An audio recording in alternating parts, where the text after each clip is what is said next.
Excuse me? Filip Zadina back in tonight? Yeah, he'll be back in. Yeah. What was your message to him this morning? I talked to him the other day. Just, again, I think I said it after the game. Ultimately, what you want to do as a player is you want to put yourself in a position where you're not in the mix of guys that are in the conversation of coming out. And to do that, you got to play great hockey. And Larks and Bert and those guys aren't in the mix of those conversations because they've played good enough hockey to take themselves out of it. So if you're any player, young or old, you want to make sure that you're playing great.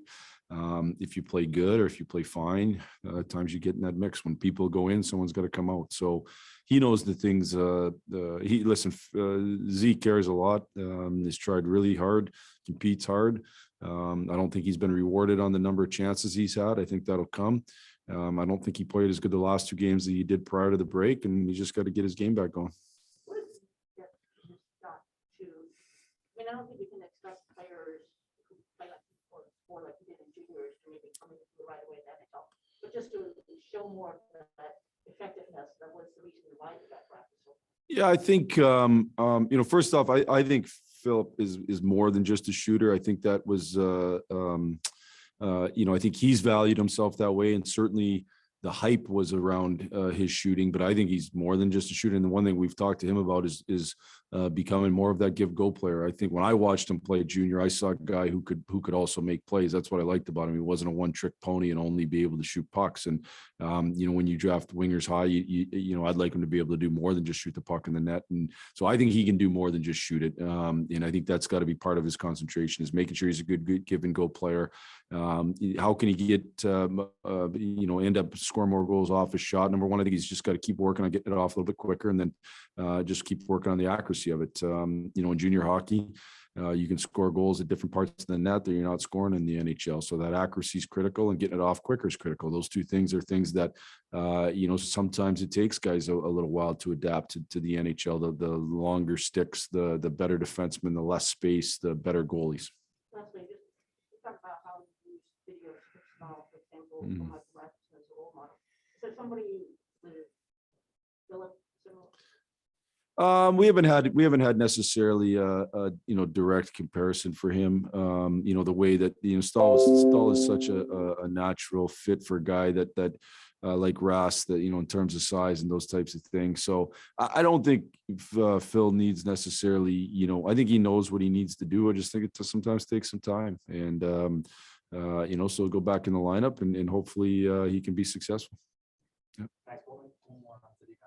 You talked about how he's kind of valuing himself as a shooter. I think he's pretty hard on himself. Mm-hmm. That changed the way that you deliver your message to him, I guess. I just try to be honest, and sometimes honest is hard, just the reality of it. But I've also, him and I've had lots of conversations about, you can't just value yourself as whether or not the puck goes in or doesn't go in, because there's just too many times through stretches of a year, stretches of a career, stretches, where it doesn't go in, and then frustration ends up, frustration. I've talked lots about frustration. It's a waste of human emotion in it, but it's not easy to fight all the time. So, I don't know if it changes my message per se.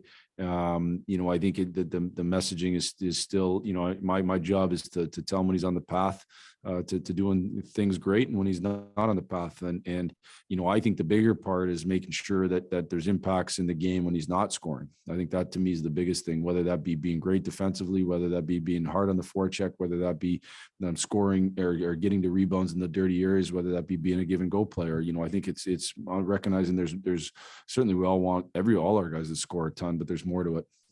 What did the decision come down to keep Rasmussen, at least from what it looked like?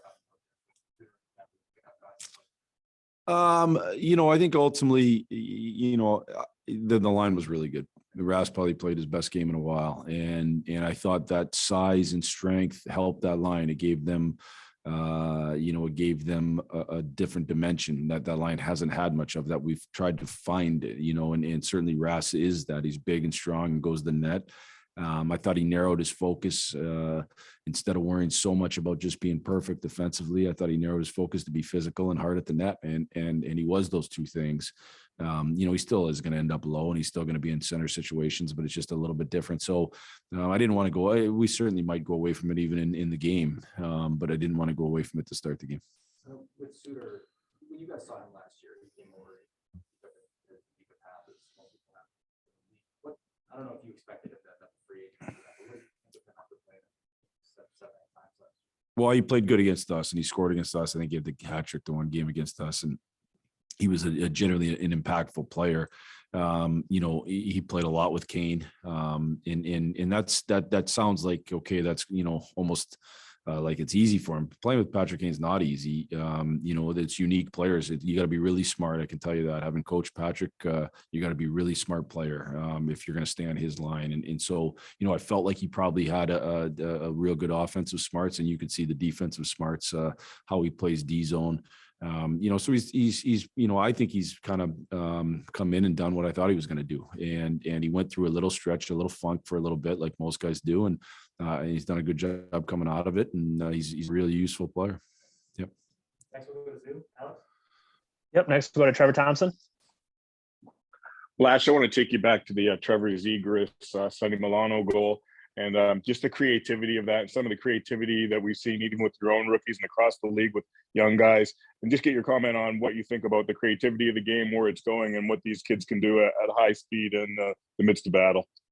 Well, first off, both those two guys are extremely, extremely talented players, have high end skill. Both of them have their whole lives. I've known them from younger players, and they both have high end skill and ability. I think young players growing up are more skilled at an earlier age than ever in terms of their stick skills. There's way more individual coaching that way. And so, I've seen it in youth hockey lots. I don't know if they're more creative than in the past. I don't know that answer. I can't say that. I don't spend lots of time, to be honest with you, Trevor, thinking about it. What it was a really nice play for a goal. Like, that's the way I saw it. I didn't see it as changing the game. I didn't see it as this huge deal. I saw it as a really nice play for a goal. And ultimately, I think productivity matters the most in terms of, efficient productivity, how much you're getting versus how much you're giving up. And, and certainly both those guys have been productive this year, and they've helped this team win. So I saw it as that. I saw it for what I think it was a real nice play for a goal. It was certainly creative. And it's a hard one to defend because, Sonny Milano tried it last game against Philly where he kind of put it up over the cage. It was a little different play, but it's hard to defend because there's nobody, lots of times on that guy right away. So, obviously it doesn't, Wayne Gretzky lived in that area and his creativity was a little bit different maybe, but some of those lanes that he used to use are shut off. So what's the lane? Well, the lane might be over the net. That's good for them. It was a really, really nice play. When you talk about youth hockey and coaching with kids these days, and they're trying these kinds of things, do you see coaches encouraging that sort of thing or discouraging that sort of thing as far as creativity and the way the game is played? And thanks, Blash. Yeah, I would say, my one knock on, and my kids have a great coach, so this isn't necessarily just from my own kids, but I would say the one knock on youth hockey in general is that there's too much emphasis put on winning at too young an age, and so kids aren't allowed to try enough of that stuff. And really, honestly, the youth hockey anthem is get it in and get it out, and that's all right at the NHL level, I guess. But when you're creating, I know Pavel Datsyuk didn't learn everything he did by getting it out and getting it in. That's the reality. So I think the emphasis on winning at such a young age and recruiting through all these teams has really hurt some of the development of players. We've got greater numbers than ever in the United States. But we got to be careful about it, whether or not we're developing our guys and giving them opportunities to be creative like that. Just to go back to that Zegras thing, the one thing that I thought personally was, boy, Pavel Datsyuk would have loved that play, and that looked like a Pavel Datsyuk play to me. So, I think the more weapons in your arsenal, the better. And if that's one of your weapons, man, it ends up in the net. That's a good way to score. Awesome. Thanks, Blash. Next, go to Brad Galley. I wanted to ask you about that play too, because every pickup skate I've been a part of, somebody's tried it since it happened. But your answers were great. Zegras was a kid we got to know at NTDP here a few years ago. The confidence seemed like it was there from day one. How much do you think that's helped him during his rookie year as he's kind of battling for the Calder with a few of your guys? Yeah, I don't know Trevor great. I've seen him play. I don't know that I've had, I've been on the ice probably with him once, but I really don't know him. But I certainly know that he's got real good inner confidence, and ultimately, I don't know any great players that don't have great confidence. The belief in yourself is something that ultimately all the best ones have, and so I think and there's different ways to do that. By the way, some people are real outwardly about it. Some people it's more quiet.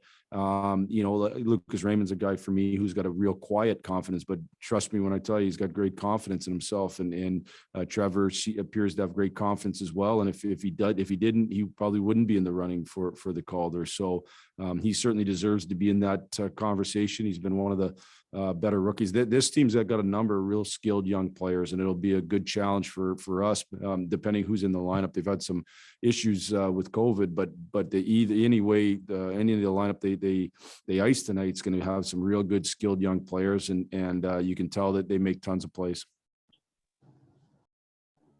Last question, Ted Colfin. Hey Jeff, speaking of Lucas Raymond, have you guys sensed that other teams are putting more focus or attention on him these last few weeks? I don't know that. I think when you're playing on one of the challenges that Lucas has is he's playing on our top line, which means you're generally getting the other team's best defensive players, both up front and on the back end. So, I think he's had that all season, to be honest with you. I think if you look back over the last two games, just if we just look at that narrow focus, he's had lots of chances still. He had two big time chances in the slot against Boston. They just didn't go in.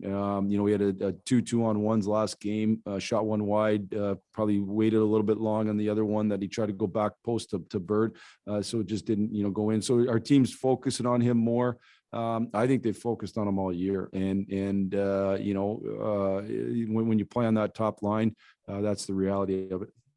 Is it almost like now it's like checkmate for him? He almost has to readjust to that now, or basically has. I mean, he's still making impacts almost every game, more or less, subtle ways. Yeah, I'm not worried at all about where Lucas's game's at. There's ebb and flows the season, and I think very, very early in the season, I mean, he had a point total that's almost going to be, per game, that's going to be really tough to keep up. There's going to be ebbs and flows, but again, like I see him still getting chances. I don't think Lucas right now at his age is a guy that's going to physically dominate games.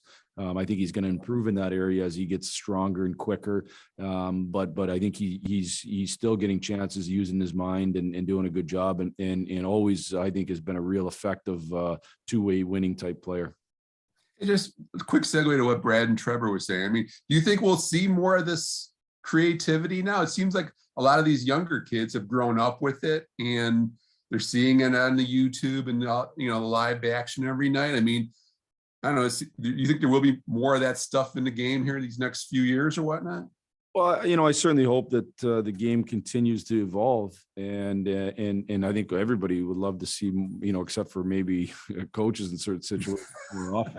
So I mean, it used to be in football, you didn't have the forward pass. I mean, games evolve, and is this going to change the game? One play? No, it's not. It was, like I said, it was a play. But I don't think it's anything new necessarily, making plays from behind the net. Again, that goes back, Wayne Gretzky. I think when we go back to that era, they I think people would have been asking the same kind of conversations. Is this going to change the game?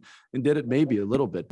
I see that as again, a lot of those passing lanes have been taken away now by the way teams defend when a guy's behind the net. So Trevor created his own passing lane by going over the net. And will that happen more? Maybe a little bit. I don't necessarily think any of it's going to be things that are going to be revolutionary and change the game per se, but I do think players are very, very skilled at young ages, and are and if we don't stifle them by placing winning as such a great importance at a youth level, then we will see really, really creative Pavel Datsyuk, Trevor Zegras type players. If we stifle them, we won't see as many. Stuff. Thanks, Jeff. All right, those are all the questions we have for Coach Blashill. We'll be back shortly with player availability.